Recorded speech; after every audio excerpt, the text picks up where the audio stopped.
This episode of the Y-Files is sponsored by the Cult Files. Two stories of hauntings in this edition of the Y-Files, from an old ruined hall and a pub with a long history. Remember, if it's weird, if it's paranormal, if it's supernatural, it's in the Y-Files.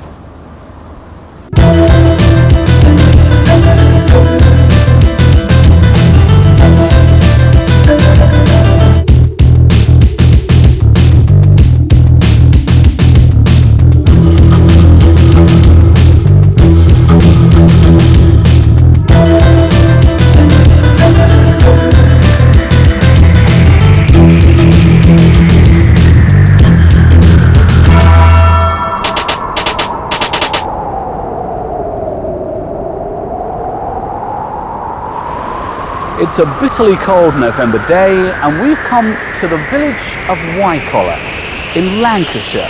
At the centre of the village is an old ruined house, but there are lots of other stories connected with this place. Lots of ghost stories, not only in the deserted house, but in some of the other village properties as well. Now, one of the park rangers who works around this place is Peter Short. So, what of the history of the village and indeed the house?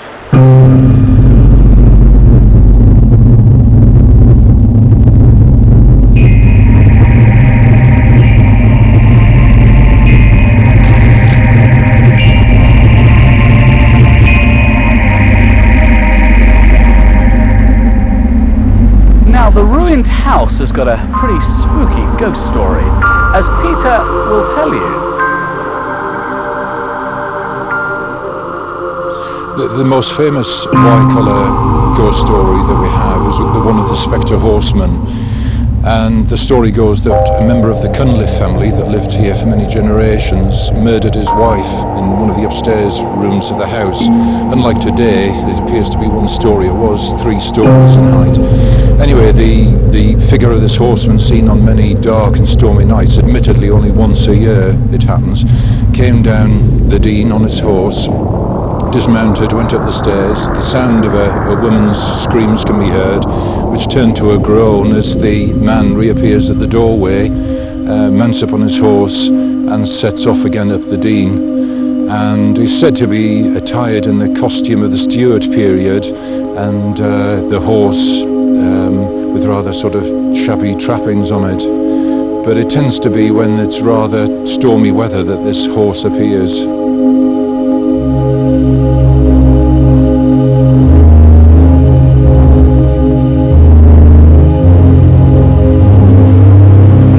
Just the ghost of the man and his horse that's heard and possibly seen.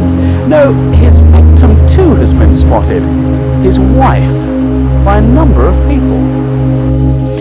There is a story that a lady in black, known as Black Bess, has been seen here.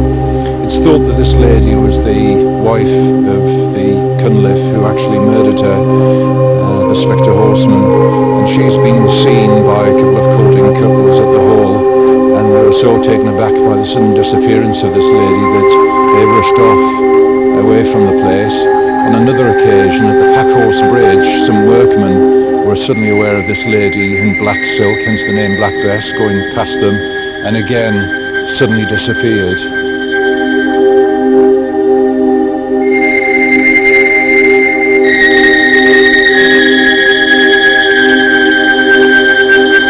And Peter has plenty of other tales to tell of the ghosts of the village. For such a small village as Wycoller is, it has a surprising number of ghosts to be seen here, and the long row of houses that you can see down the village have some tales to tell. The house in the middle, known as Wycoller House, is the most recently recorded house with sightings of ghosts. The family that lived there by the name of Dewhurst suffered what appear to be poltergeists in the house. The couple, Nestor and Frank Dewhurst, had a small daughter, Judith, who was 3 years old at the time that they moved here. And the little girl reported seeing this strange figure of a man with 2 hats on, one square and one round, and with eyes like 2 great windows. And The mother and father at first didn't take too much notice, but other visitors to the house reported seeing the figure of a lady in blue crossing at the bottom of the stairs. They also said that in one of the empty rooms they were manhandled. If there was a candle lit, for example, it might just suddenly go out. And things became so bad at the house that a psychic organisation was called in to try and deal with the problem, and nothing came of this. And in fact, because of the activity that went on, they actually moved away from Wycoller, not to return.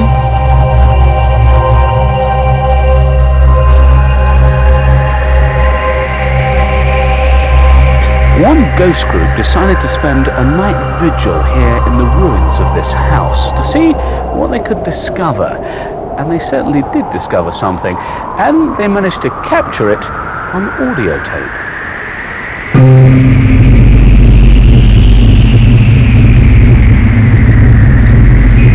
Now, this is the room where the vigil was held. Exactly when did you do this? It was on the 26th of July this year. Present was myself, Paul Bosco, Edwin Fisher, Colin Beacock, and Paul's husband, Martin. So what sort of time did you actually get here to do this? This was at night, yeah? Yes, it was at night. Normally we appear around 10 PM at night, just to set the equipment up and to feel the atmosphere of the place before we start the investigation.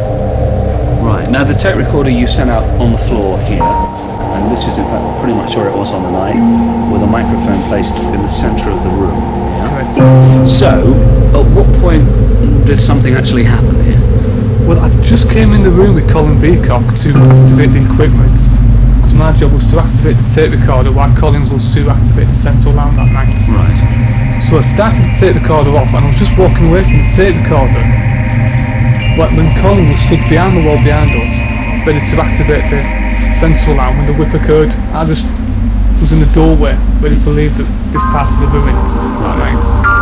Right, and what you heard was a very distinct sound of a whip being cracked from nowhere. Now we've got the tape here.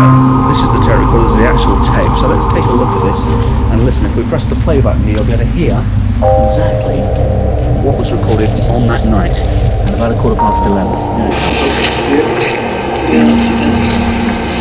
Wycoller, that room. The time is 11:15 PM.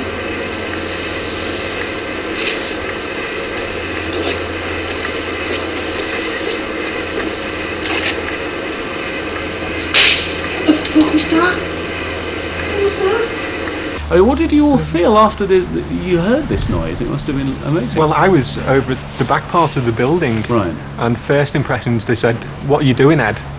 I said, "It's nothing to do with me. I was sat next to Paula's husband, Martin, Right. and known as a practical joker amongst us." Well, it wasn't you that And night? it wasn't me that night. No. I was away from there. Right. Paula, what about you? I was over the far end and I heard Colin's exclamation. I came running and we replayed the tape, and then we tried to create the noise again by throwing stones at various heights and with various force, and we just couldn't do it. Right. Because that was our first thought, wasn't it? It was a firecracker or it was a stone being thrown, but we just could not recreate the noise. Did anything else subsequently happen on that night after that, or was that the only incident you had? That was it? Well, we did have one, didn't we? Through there on the wall, when you and I were sitting on the wall, and for a couple of minutes I had this awful feeling that someone was behind me, and I begged Ed to get me down off the wall. I didn't like it at all. You couldn't climb down by yourself. So you left her there for now, right? Yeah. So just a generally weird feeling then that there was something else around. Yes.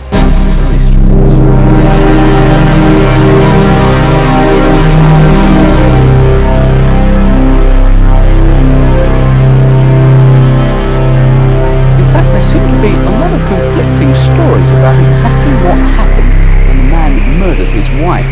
Some say that he actually rode into the house on his horse, chasing the fox. His wife was distressed about this and got angry, and so he literally whipped her to death. Not a very pleasant thing to do.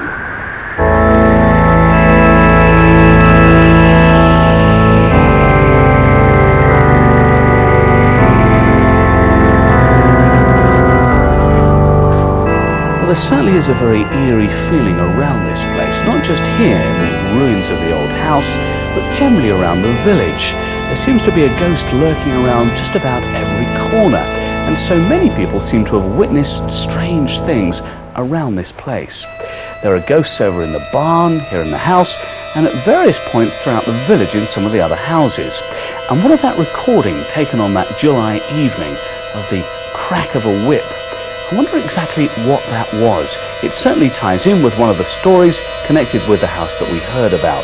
So, could it be that this is one of Britain's most haunted villages? It certainly seems that way.